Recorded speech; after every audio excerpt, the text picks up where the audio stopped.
of how the gods whelmed Sdth. There was a dole in the valley of Sdth. For 3 years there had been pestilence, and in the last of the 3 a famine. Moreover, there was imminence of war. Throughout all Sdth men died night and day within the temple of all the gods, save one. For none may pray to Mana-Yud-Sushai, did the priests of the god pray hard. For they said, for a long while a man may hear the droning of little insects, and yet not be aware that he hath heard them. So may the gods not hear our prayers at first until they have been very oft repeated. But when your praying has troubled the silence long, it may be that some god, as he strolls in Pagana's glades, may come on one of our lost prayers that flutters like a butterfly tossed in a storm, when all its wings are broken. Then, if the gods be merciful, they may ease our fears in Sdth, or else they may crush us, being petulant gods, and so we shall see trouble in Sdth no longer, with its pestilence and dearth and fear of war. But in the 4th year of the pestilence, and in the 2nd year of the famine, and while still there was an imminence of war, came all the people of Sdth to the door of the temple of all the gods save one, where none may enter but priests, but only leave gifts and go. And there the people cried out, O high prophet of all the gods save one, priest of Kib, priest of Sish, and priest of Mung, teller of the mysteries of Dorha's hand, receiver of the gifts of the people, and the Lord of prayer, what doest thou within the temple of all the gods save one? And Wlmd, who was the high prophet, answered, I pray for all the people. But the people answered, O high prophet of all the gods save one, priest of Kib, priest of Sish, priest of Mung, teller of the mysteries of Dorha's hand, receiver of the gifts of the people, and the Lord of prayer, for 4 long years hast thou praised with the priests of all thine order, while we brought thee gifts and died.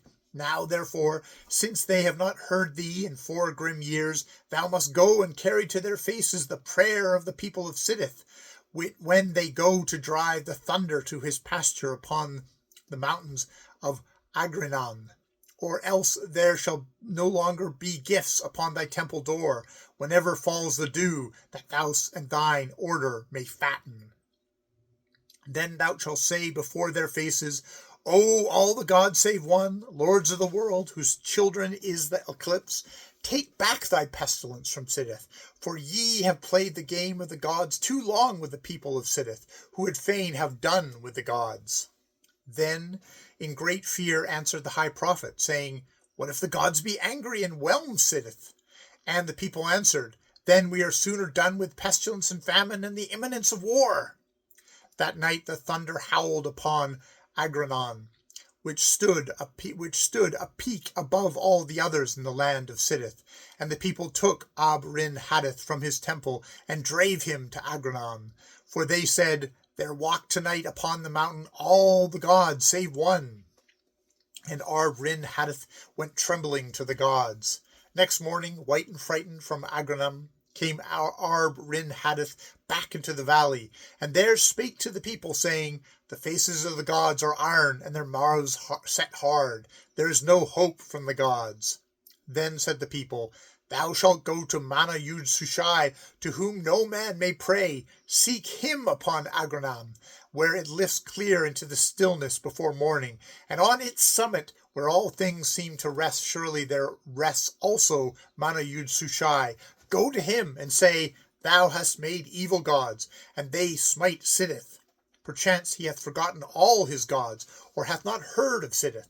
Thou hast escaped the thunder of the gods, and surely thou shalt also escape the stillness of Mana-Yud-Sushai.